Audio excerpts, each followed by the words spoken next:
बाक़ी मिल्कियत जो अधु हिसो असांखे हासिल करणो पवंदो। तूं त अधु थी चए, असांखे त सॼी मिल्कियत हड़प करणी आहे, हड़प।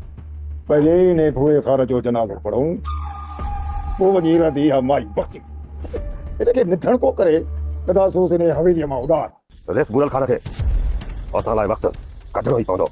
ले जो नरम रेस बुरल खान न बाबा भूरा खान चओ। अस्सलाम वालेकुम दोस्तों, रियासत ड्रामे जी न्यू ऐं ज़बरदस्त अपडेट खणी हाज़िर थी चुका आहियूं दोस्तों। तव्हांखे वॾी अपडेट ॾींदो आहियां त रियासत ड्रामे जो पहिरियों एपिसोड जेको लॉन्च थी चुको आहे राति दोस्तों, ऐं बहितरीन जी कहाणी, बहितरीन एक्टर, बहितरीन जेको आहे ड्रामे जो रुख हुयो जेको पहिरें एपिसोड में असांखे ॾिसण लाइ मिलियो। अॻिते हिन ड्रामे में छा छा थींदो त उहो तव्हांखे ॿुधाइण लाइ हीअ असां वीडियो ठाहियूं पिया दोस्तों। त वीडियो खे मुकमल ॾिसंदा ऐं चैनल ते न्यू आहे त सब्सक्राइब करे ऑल ते बि क्लिक कंदा दोस्तों। ही दोस्तों हिन में जेको किरदारु ॾेखारियो वियो आहे मंज़ूर मुराद साहब जो, त उहो हिकु जेको आहे त भूरल खान जे नाले सां ॾेखारियो वियो आहे। हिन जो ॿियो भाउ आहे एस भट्टी जेको आहे त हयात खान हुन जो नालो आहे दोस्तों। ऐं हयात खान हुन जी जान जो दुश्मन आहे। हुन जा ॿ पुट आहिनि, फ़क़ीरो ऐं संदसि हिकु ॿियो पुटु आहे दोस्तों, जेको उन्हनि जे थ्रू जेको आहे त पंहिंजे भाउ खे मारणु थो चाहे ऐं हू बि पंहिंजे चाचे खे जेको आहे त मारणु चाहिनि था दोस्तों। ऐं दोस्तों हुन में जेको भक्ति जो किरदारु आहे सनाराज आहे दोस्तों, हिकु बहितरीनु किरदारु आहे। ऐं हू जेको आहे त कॾहिं बि नथी चाहे त हू हुनजो मुड़ुसु जेको आहे त मरे, ऐं जेको आहे त हुनखे ख़बर आहे सॼी त हुनजो जेको भाउ आहे ऐं संदसि भाइट आहे त उहे जान त दुश्मन आहिनि।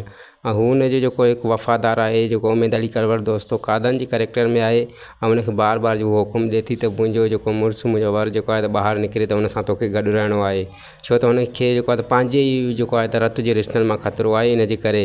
ऐं दोस्तों ड्रामे जी कहाणी हिकु बहितरीनु कहाणी आहे। ऐं नेक्स्ट एपिसोड में तव्हां ॾिसंदव त पुलिस जेका आहे त ईंदी ऐं दोस्तों हुनजो टकर जेको आहे त कादन सां थींदो ऐं कादन जेको आहे त पुलिस खे ठीकु ठाक छिन टप ॾींदो। ऐं हिन बहितरीनु कहाणी आहे हिन ड्रामे जी। नेक्स्ट एपिसोड जेको अचण वारो आहे त उहो बि ॾिसण असांजो हिकु बहितरीनु एपिसोड थियण वारो आहे दोस्तों। मां तव्हांखे ॿुधाईंदो न त हिन में जेको एस भट्टी जो किरदारु आहे त हिकु ख़तरनाक किरदारु आहे। ऐं हू पंहिंजे सॻे भाउ जो दुश्मन आहे दोस्तों। ऐं त हुनजो पुटु आहे जेको आहे त दिलमुराद जेको कराची मां वापसि ईंदो जेको भक्ति जो दोस्तों।